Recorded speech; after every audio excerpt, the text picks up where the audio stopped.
In the annals of history, we often romanticize the power and opulence of kings, emperors, and pharaohs, envisioning their treasuries overflowing with gold and jewels.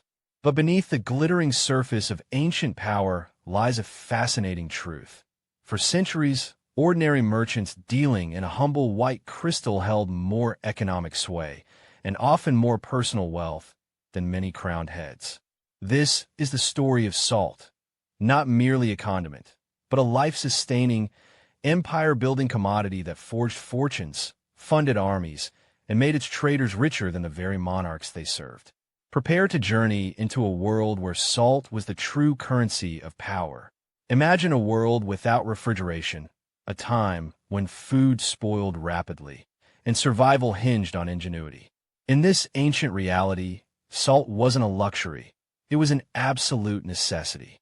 Far from being abundant, sources of pure, usable salt were remarkably scarce, often found only in specific coastal areas, inland salt lakes, or deep mines. Its extraction was arduous, dangerous, and required specialized knowledge, making it a precious commodity from the moment it was unearthed. This fundamental scarcity laid the groundwork for its extraordinary value, setting the stage for fortunes to be made by those who controlled its supply. Beyond preservation, salt was, and remains, vital for human life itself. In ancient times, especially in hot climates or for communities reliant on agriculture and physical labor, the human body's need for sodium was constant and acute. Dehydration and electrolyte imbalance were deadly threats. Access to salt meant health, strength, and survival. Without it, populations would weaken, crops could not be sustained through preserving seed, and entire communities would perish. This biological imperative ensured a perpetual, inelastic demand for salt, cementing its status as an indispensable good, far more critical than gold. Before the advent of modern technology, salt was the ultimate preservation tool. It transformed perishable meats and fish into long-lasting staples, allowing for food storage over vast periods and distances. This innovation didn't just prevent starvation. It enabled the logistical marvels of ancient empires. Armies could march for months, sustained by salted provisions. Cities could grow beyond their immediate agricultural hinterlands, fed by preserved goods transported from afar. Salt allowed societies to plan, expand, and thrive, becoming the unseen infrastructure behind every great civilization's sustenance and ambition. As salt's importance grew, so did the intricate networks to transport it. Ancient salt routes, like the Salzstrasse in Europe or sections of the Silk Road dedicated to salt, crisscross continents. These were perilous journeys, navigating deserts, mountains, and bandit-infested territories. Merchants had to brave extreme weather, treacherous terrain, and the constant threat of attack. Yet, the potential rewards were so immense that countless traders risked everything. These white roads were arteries of wealth, pumping prosperity into the hands of those daring enough to command the flow of this vital commodity. The value of salt was so profound that it often transcended mere bartering to become a form of currency itself. Perhaps the most famous example is the Roman Empire, where soldiers were sometimes paid in salt rations or with a salarium, a special allowance to buy salt, the root of our word salary. This practice solidified salt's role as a tangible measure of wealth and value. It was literally worth one salt. While kings might mint coins of gold, the common person often understood the true measure of their economic standing through their access to and trade in salt. Controlling a salt mine or a major trade route was akin to owning a gold mine, but with a product in constant, undeniable demand. This gave rise to powerful salt barons, shrewd, resourceful, and often ruthless individuals or families who amassed colossal fortunes. They owned vast caravans, employed armies of laborers and guards, and established sophisticated distribution networks.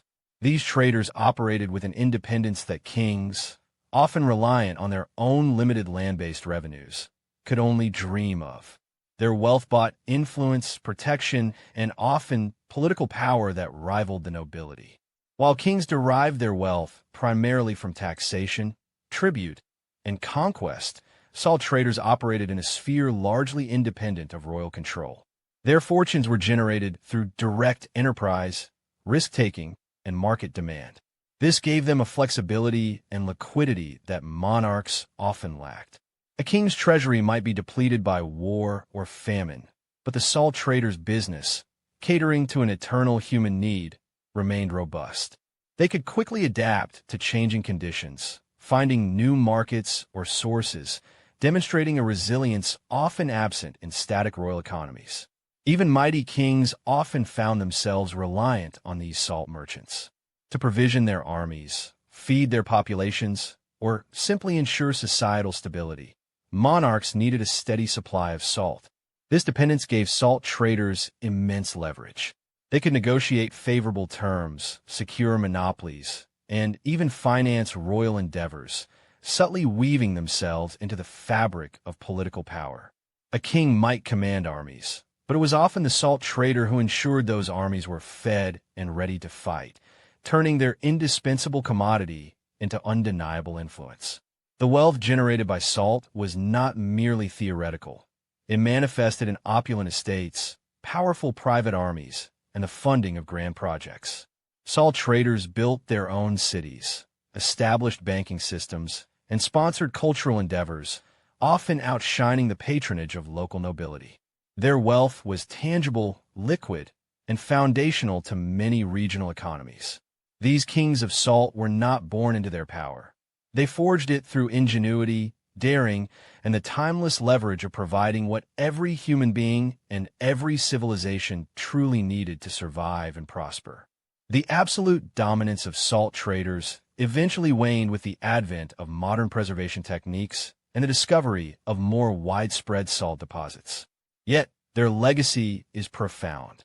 The ancient salt routes paved the way for future trade networks, and the economic principles established by these early merchants shaped global commerce for centuries. The story of salt reminds us that true power isn't always found in crowns and castles, but often in the hands of those who understand and control the most fundamental needs of humanity. It's a testament to the enduring power of essential commodities. From the deepest mines to the highest tables, salt's journey through history reveals a hidden hierarchy of power. The kings and emperors might have commanded armies and ruled lands, but it was often the humble salt trader, braving perilous routes and mastering distribution, who held the keys to life itself. They were the silent architects of empires, the unsung financiers of civilization, and in a very real sense, the true wealthy elite of the ancient world. Their story is a dramatic testament to how essential needs, when managed with foresight and daring, can forge fortunes greater than any royal treasury.